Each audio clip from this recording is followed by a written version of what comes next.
ધોરણ 2 ને આપણે શબ્દ શીખવાના છે. આપણે જોડાક્ષર શબ્દો બનાવો. બરાબર?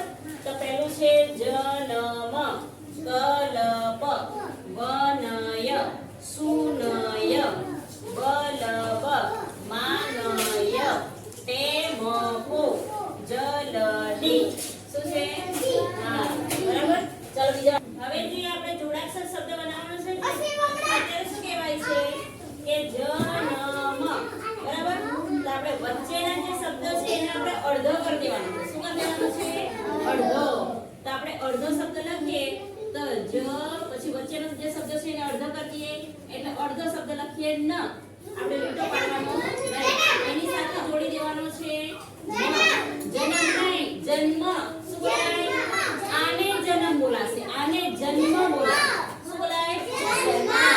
આ જન્મ બોલાય, આ જન્મ કહેવાય. હા, અડધો થઈ જાય એટલે કેવું થઈ જાય? જન્મ. બોલવામાં એક ફેર પડે. જન્મ અને જન્મ. જો આખો ન બોલાય, જન્મ, અને અહીંયા અડધો બોલાય, જન્મ. બરાબર? કેટલો ફેર પડી જાય? હા.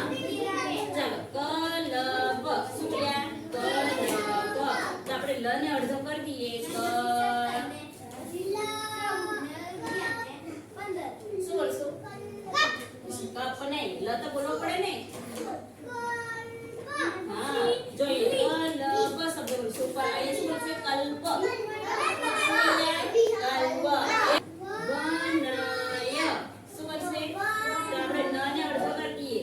વ પછી ન પછી ય. વન્ય.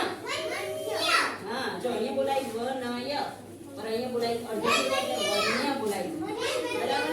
ચાલો આનું પણ બનાવશે. સુનય. સુનય તો શું બનશે?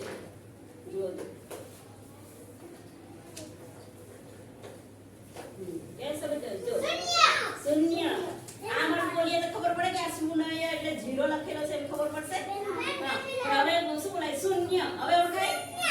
હવે ઓળખાય? હા. પણ અહીંયા જો આપણને કહે કે આપણને સુનય, ચાલો સુનય લખો તો તમને ખબર પડશે? નહીં ખબર પડે. શૂન્ય લખો એમ કીધું તો તમે લખશો ને? હા, બરાબર. એટલે શૂન્ય આ શબ્દ આપણે શબ્દમાં એમ લખાય. ચાલો હવે છે બલબ. ટેબલ જોઈશે. ચાલો નીચે વાળા લોકો. ચાલો નીચે. ચાલો જલદી. હા, વચ્ચેનો અક્ષર આપણે અડધો કરી દઈએ એટલે શું બન્યું? જલ્દી. શું બન્યા? જલ્દી.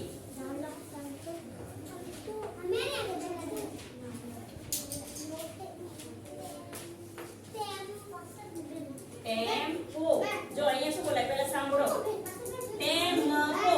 શું બોલાય? ટેમ્પો.